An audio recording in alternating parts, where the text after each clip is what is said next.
Hello শিক্ষার্থী বন্ধুরা, আসসালামু আলাইকুম। তোমাদের সবাইকে স্বাগতম আজকের একটি নতুন ভিডিওতে। আজকের এই ভিডিওতে আমি তোমাদেরকে শেখাবো কিভাবে তুমি দশমিক সংখ্যাকে বাইনারি সংখ্যায় রূপান্তর করবে। আজকে আমি তোমাদের টোটাল 3টা উদাহরণের মাধ্যমে এই দশমিক সংখ্যা থেকে বাইনারি সংখ্যা রূপান্তরের কৌশল শেখাবো, যার ফলে তোমার পরীক্ষায় যেইভাবে আসুক না কেন তুমি পারবে। অর্থাৎ তোমাকে যদি পূর্ণ সংখ্যা দিয়ে দেয় তাহলেও পারবে, আর যদি তোমাকে ভগ্নাংশ সংখ্যা দিয়ে দেয় তাহলেও পারবে। তো ভিডিও শুরুতে বেশি কথা না বলে চলো আমরা সমাধান করি। এখন ভাইয়া আমাদের এই যে এখানে দেখতে পাচ্ছ এটি হলো একটি পজিশনাল সংখ্যা পদ্ধতি। এই যে ভাইয়া এখানে দেখতে পাচ্ছ দশমিকের আগে যতটুকু সংখ্যা আছে ততটুকু হলো পূর্ণ সংখ্যা, আর দশমিকের পরে যতটুকু সংখ্যা আছে ততটুকু হলো ভগ্নাংশ সংখ্যা। তাহলে আমরা এখানে লিখবো ফার্স্টে সমাধান। সমাধান লেখার পর ভাইয়া এই যে এখান থেকে তুমি প্রশ্নটা তুলবে 250.20, আর ভাইয়া আমাদের বেস দেওয়া আছে 10, তাহলে 10 দিবে। এখন ভাইয়া তুমি কি করবে, এই যে এখানে একটি সমান চিহ্ন দিবে, তারপর এই যে এখানে একটি প্রশ্নবোধক চিহ্ন দিবে, আর ভাইয়া এই যে এখানে আমাদের কিসে রূপান্তর করতে বলছে, বাইনারিতে। আর আমরা জানি বাইনারি বেস কত, 2, যেহেতু বাইনারি বেস 2 তুমি এখানে 2 দিবে। তারপর ভাইয়া এই যে এখানে সুতরাং চিহ্ন দিবে, সুতরাং চিহ্ন দেওয়ার পর ভাইয়া এই যে এখানে তুমি কি লিখবে, পূর্ণ অংশের ক্ষেত্রে। এখন ভাইয়া এই যে এখানে দেখতে পাচ্ছ না দশমিকের আগের টুকু অর্থাৎ পূর্ণ সংখ্যা, তুমি এখানে পূর্ণ সংখ্যাটা লিখবে। পূর্ণ সংখ্যাটা কি ভাইয়া আমাদের 250, তাহলে আমরা এখানে 250 নিলাম। এখন ভাইয়া তোমাদের কি করতে হবে, এই সংখ্যাটিকে ভাগ দিতে হবে। তাহলে ভাইয়া তুমি এই সংখ্যাটিকে কত দ্বারা ভাগ দিবে, আমরা কিসে রূপান্তর করবো ভাইয়া, আমরা কিন্তু বাইনারিতে রূপান্তর করবো, সেই জন্য 2 দিয়ে ভাগ করে দেব। তাহলে ভাইয়া আমরা যদি 250-কে 2 দিয়ে ভাগ করি, তাহলে এই যে এখানে দেখো এই যে ভাইয়া এখন আমাদের দেখতে হবে যে 2 কতবার 250-এর ভিতরে যায়। আমরা জানি ভাইয়া 125 দোকানে কত, 125 দোকানে 250। তাহলে ভাইয়া এখানে কি থাকে, 0।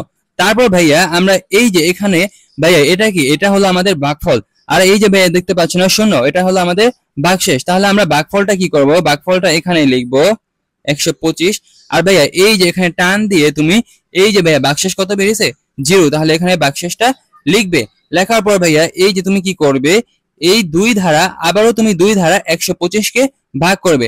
তাহলে আমরা যদি 125-কে 2 ধারা ভাগ করি, তাহলে আমরা জানি 62 দোকানে কত, 62 দোকানে 124, তাহলে আমাদের এখানে কত থাকতেছে ভাইয়া, 1। এখন ভাইয়া তোমরা যারা এই যে 62 দোকানে 124, অনেকে এই হিসাবটা করতে একটু সমস্যা হতে পারে, তাহলে তোমরা কি করবে, এই যে ভাইয়া এখানে তুমি ক্যালকুলেটর দিয়ে গুণ দিয়ে দেখবে। আমরা যদি এই যে ভাইয়া দেখো 60 গুণন 2 দিলাম 120, তারপর এই যে ভাইয়া 61 গুণন 2 দিলাম, তাহলে কত আসে ভাইয়া 122। এই যে ভাইয়া 62 গুণন 2, এই যে ভাইয়া দেখতে পাচ্ছ 124। অর্থাৎ তোমরা যারা সরাসরি গুণ করতে পারবে না, অর্থাৎ যাদের সমস্যা হবে, তারা তুমি ক্যালকুলেটর দিয়েও গুণ করে লিখতে পারো। তারপর ভাইয়া কি করবে, এই যে এখানে আমাদের ভাগফল কত বের হলো ভাইয়া, আমাদের ভাগফল বের হলো 62, তাহলে এখানে ভাগফল লিখবে। তারপর এই যে এখানে টান দিয়ে ভাগশেষ কত বেরিয়েছে, 1, তাহলে এখানে 1 লিখবে। ভাইয়া ভাগফল কিন্তু আমাদের এইটা, আর ভাগশেষ কিন্তু আমাদের এইটা। আশা করি তোমরা সবাই এই ভাগফল আর ভাগশেষ চেনো।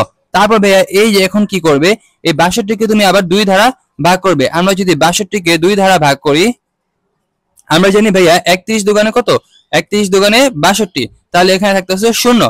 তাহলে ভাইয়া আমাদের ভাগফল কত, 31, আর ভাইয়া আমাদের ভাগশেষ কত, ভাগশেষ হলো 0। এখন ভাইয়া তুমি কি করবে, এই 31-কে আবার 2 ধারা ভাগ করবে। আমরা যদি 31-কে 2 ধারা ভাগ করি, আমরা জানি ভাইয়া 15 দোকানে কত, 15 দোকানে 30, তাহলে ভাইয়া এখানে কি থাকতেছে, 1। তাহলে ভাইয়া আমাদের এই যে এখানে ভাগফল কত, ভাগফল বের হইলো 15, তাহলে এখানে 15 লিখবো। আর ভাইয়া আমাদের ভাগশেষ কত বের হইলো, 1, তাহলে আমরা এখানে 1 লিখবো। এখন ভাইয়া আমাদের কি করতে হবে, এই 2 দিয়ে আবার আমাদের 15-কে ভাগ করতে হবে।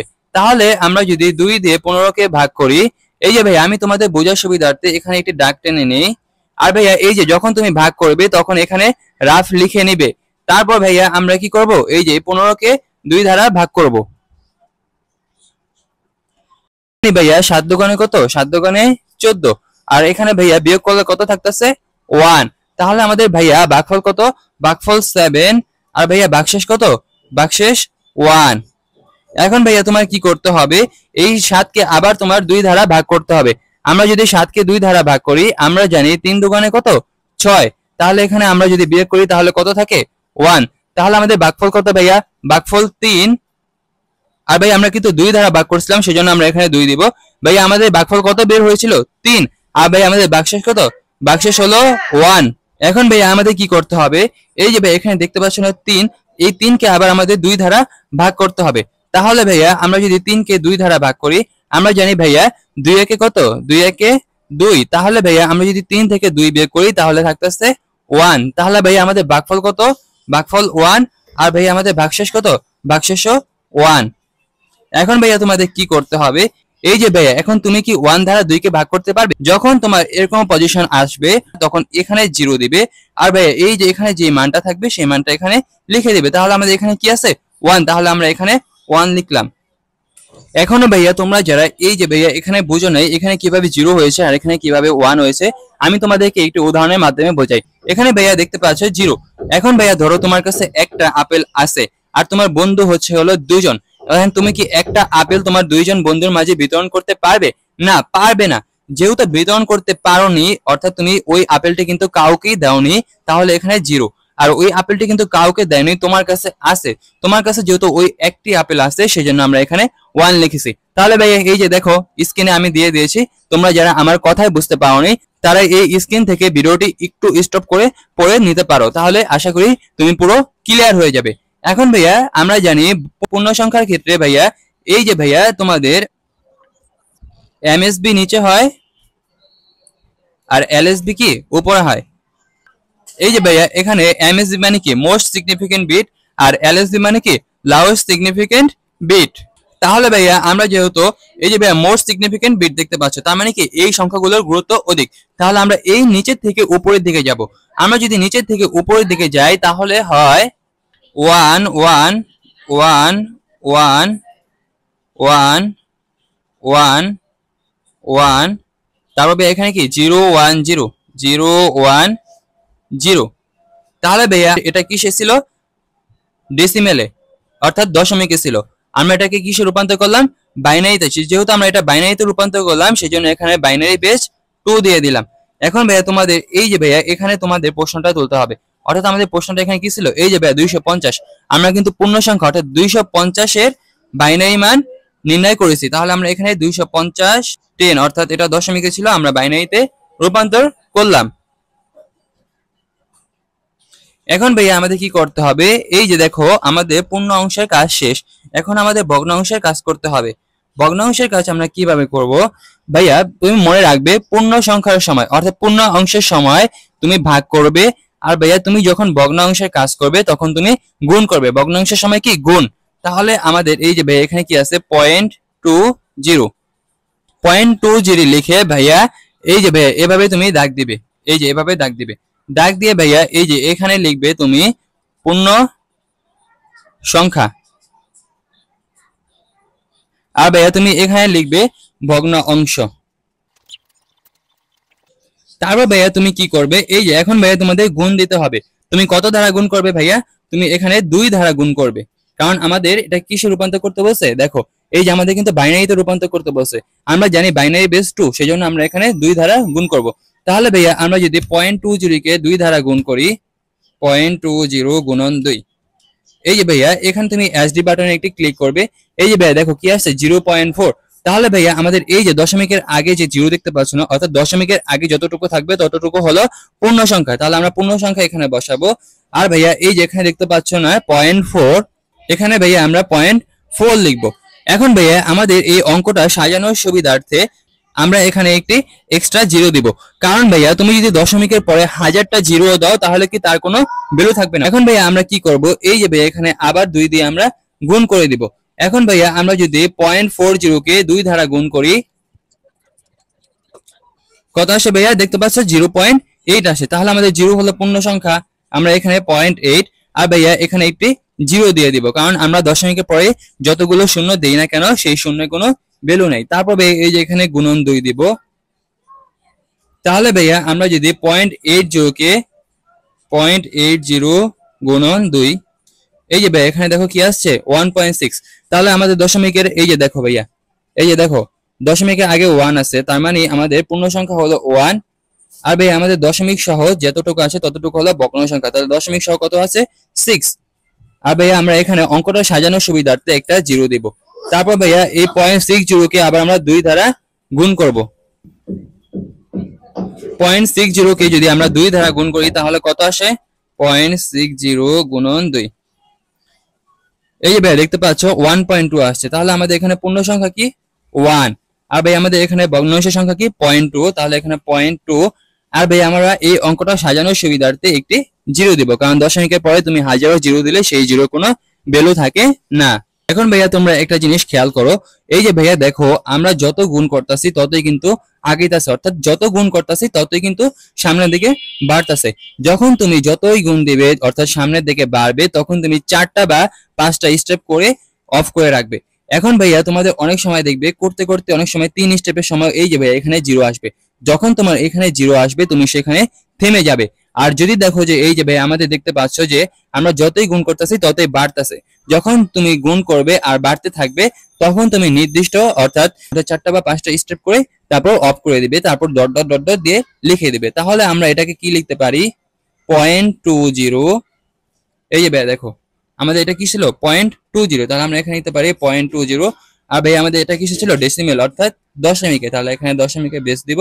তারপর ভাইয়া এই যে এখানে সমান চিহ্ন দিব। সমান চিহ্ন দেওয়ার পর ভাইয়া ভগ্নাংশ সংখ্যার সময় কিন্তু ভাইয়া উপরে এমএসবি আর নিচে এলএসবি, অর্থাৎ উপরের সংখ্যাগুলোর গুরুত্ব অধিক আর ভাইয়া এখানে হবে হলো এলএসবি, অর্থাৎ নিচের সংখ্যাগুলোর গুরুত্ব তুলনামূলক একটু কম। এখন ভাইয়া তোমাদের একটি জিনিস মনে রাখতে হবে ভাইয়া, এই যে পূর্ণাংশের সময় কিন্তু তোমার নিচের থেকে উপরের দিকে উঠতে হবে, আর ভগ্নাংশের সময় তোমার উপর থেকে নিচে আসতে হবে। তাহলে আমাদের এখানে কি আছে 0011 0011।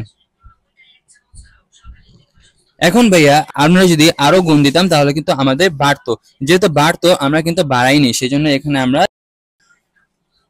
ডট ডট ডট ডট দিয়ে দিব। ডট ডট ডট দেওয়ার পর ভাইয়া আমরা এটা কিসে রূপান্তর করবো, এই যে ভাইয়া এটা ছিল কিন্তু ডেসিমেল অর্থাৎ দশমিকে ছিল, আমরা রূপান্তর করলাম কিসে বাইনারিতে, সেজন্য আমরা এখানে বাইনারি বেস 2 দিয়ে দিব। এখন ভাইয়া দেখো এই যে এখানে এখানে তোমার মাস্ট বি একটি দশমিক দিতেই হবে। এখন তুমি দশমিকটা কোথায় দিবে, এই যে ভাই দেখতে পাচ্ছ 0.20 অর্থাৎ সংখ্যার আগে কিন্তু দশমিক ছিল।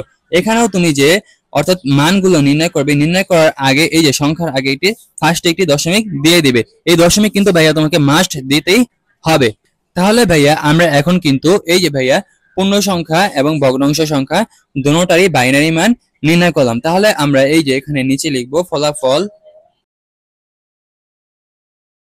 ফলাফল লেখার পর ভাইয়া তুমি প্রশ্নটা তুলবে। প্রশ্নটা কি ভাইয়া, এই যে এখানে দেখতে পাচ্ছ প্রশ্নটা 250.20, তাহলে আমরা এখানে প্রশ্নটা তুলবো 250.20। এটা আমাদের কিসে ছিল ভাইয়া ডেসিমেল অর্থাৎ দশমিকে ছিল। তারপর ভাইয়া এই যে এখানে একটি সমান চিহ্ন দিবে। সমান চিহ্ন দেওয়ার পর ভাইয়া এই যে আমরা যে পূর্ণ অংশ এবং ভগ্নাংশ দোনোটা নির্ণয় করলাম, এই দোনোটার উত্তর একসাথে লিখে দিতে হবে। তাহলে 1 1 1 1 1 0 1 0। তারপর ভাইয়া এই যে এখানে দশমিক দিবে, তারপর এই যে আমাদের কি আছে 0011। তারপর ভাইয়া এই যে বেসটা 2 দিয়ে দিবে, অর্থাৎ আমরা দশমিক থেকে বাইনারিতে খুব সহজে রূপান্তর করে নিলাম। এখন ভাইয়া আমি যদি তোমাদেরকে উদাহরণ 3 এবং উদাহরণ 1 এর প্রশ্নটা দেখাই, তো আমি তোমাদের ফার্স্টে উদাহরণ 1 এর প্রশ্নটা দেখাই। এই যে ভাইয়া এই যে এখানে দেখতে পাচ্ছ উদাহরণ 1, এখানে দেখতে পাচ্ছ ভাইয়া দশমিক সংখ্যা 125 কে বাইনারিতে রূপান্তর করো।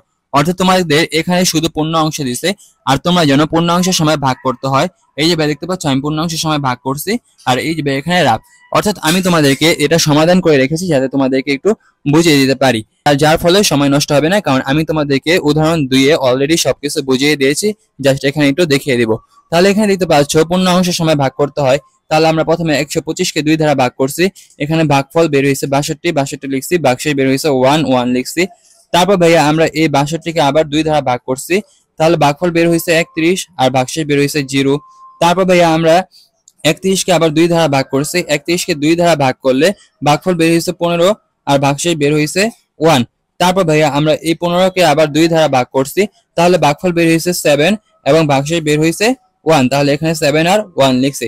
এখন ভাইয়া আমরা এই 7 কে আবার 2 দ্বারা ভাগ করছি, তাহলে ভাগফল বের হয়েছে 3 এবং ভাগশেষ বের হয়েছে 1। এখন ভাইয়া আমরা এই 3 কে আবার 2 দ্বারা ভাগ করছি, তাহলে ভাগফল বের হয়েছে 1 এবং ভাগশেষ বের হয়েছে 1।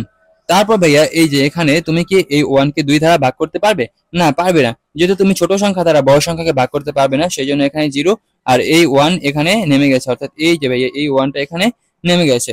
তাহলে ভাইয়া আশা করি তোমরা সবাই বুঝতে পারছো। অর্থাৎ ভাইয়া তোমাদের পরীক্ষা কিন্তু শুধু পূর্ণ সংখ্যাও দিয়ে দেয়। এখন ভাইয়া আমি যদি তোমাদেরকে একটু উদাহরণ 3টা দেখাই, তাহলে তুমি দেখতে পারবে উদাহরণ 3-এ ভগ্নাংশ সংখ্যা দিয়েছে। তাহলে আমরা উদাহরণ 3টা একটু দেখি। এই যে ভাইয়া দেখতে পাচ্ছ এখানে উদাহরণ 3, এখানে বলছে কি 0.40, অর্থাৎ এটা কি সংখ্যা ভাইয়া? ভগ্নাংশ সংখ্যা। আর এই সংখ্যাটিকে কি বলছে? বাইনারি সংখ্যায় রূপান্তর করতে। তাহলে আমরা এই যে প্রথমে 0.40 লিখে এভাবে দাগ টানছি, উপরে লিখছে পূর্ণ সংখ্যা, অর্থাৎ বাম সাইডে লিখছে পূর্ণ সংখ্যা, ডান সাইডে লিখছে ভগ্নাংশ সংখ্যা। তারপর এই যে ভাইয়া এখানে 0.40 আসছিল, আমরা এখানে 0.40 তুলছি, তারপর 2 দ্বারা গুণ করছি। 2 দ্বারা গুণ করার পর ভাইয়া আমাদের কি বের হইছে?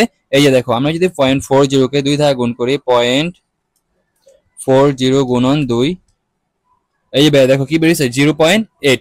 অর্থাৎ আমরা 0 এখানে পূর্ণ সংখ্যা বসাইছি, আর ভাইয়া এই যে পয়েন্ট দেখতে পাচ্ছ 8, আমরা এখানে 8 বসাইছি। আর তোমরা দশমিকের পরের সংখ্যায় যদি এখানে যদি তুমি 1000টা 0 দিতে, তাহলে কি তোমার এই 0 কোনো ভ্যালু থাকে না। অর্থাৎ দশমিকের পরে যদি তুমি 1000টা 0 দাও, সেই 0 কোনো ভ্যালু থাকবে না। সেজন্য আমরা এখানে সাজানোর সুবিধার্থে, অর্থাৎ 2টা করে নিলে কিন্তু আমরা সাজাতে পারি, সেই সাজানোর জন্য একটু 0 নিছি, যাতে আমাদের অঙ্কটা সুন্দর দেখায়। তারপর ভাইয়া এই যে এখানে দেখতে পাচ্ছ 0.80 কে যদি আবার তুমি 2 দ্বারা গুণ করো, তাহলে বের হইবে 1.6, তাহলে 1 পূর্ণ সংখ্যা। আর ভাইয়া এখানে 0.6, আর আমরা অঙ্কটাকে সাজানোর জন্য এটা শূন্য নিয়েছি। ভাইয়া এভাবে করেছি। এভাবে করার পর ভাইয়া তোমরা সবাই জানো ভগ্নাংশের সময় এমএসবি হয় উপরে আর এলএসবি হয় নিচে, অর্থাৎ উপরের সংখ্যার গুরুত্ব অনেক এবং নিচের সংখ্যার গুরুত্ব একটু কম। তারপর ভাইয়া এই যে ফলাফল লিখে আমরা এই যে ভাইয়া এখান থেকে প্রশ্নটা তুলেছি, তারপর ভাইয়া এই যে আমাদের যে আনসারটা বের করেছি 0110 এভাবে লিখেছি। আর ভাইয়া আমরা যেহেতু পুরো সংখ্যা বের করে নেই, অর্থাৎ আমাদের যত গুণ করেছি ততই কিন্তু বাড়ছে। যেহেতু আমাদের বাড়ছে, সেই জন্য এই যে ভাইয়া এখানে ডট ডট ডট দিয়েছি, মানে এখানে আরো সংখ্যা আছে। তাহলে ভাইয়া এখন তোমাদের কাজ কি? ভাইয়া তোমরা সবাই একটু কমেন্টে জানাবে। এই যে ভাইয়া আমি যে তোমাদেরকে উদাহরণ 2 করে আর উদাহরণ 3 আর 1 কিন্তু রেডি করা ছিল, আমি তোমাদেরকে বুঝিয়ে দিলাম। এখন কি এই উদাহরণ 3 যে ভাইয়া এই যে আমি যে আগে করে তারপর তোমাদের বুঝিয়ে দিছি, এটা কি তোমাদের সুবিধা হয়েছে, নাকি আমি তোমাদেরকে যদি করে করে বুঝাইতাম সেটা সুবিধা হতো? তো এইটা তুমি আমাদেরকে কমেন্টে জানিয়ে দিবে।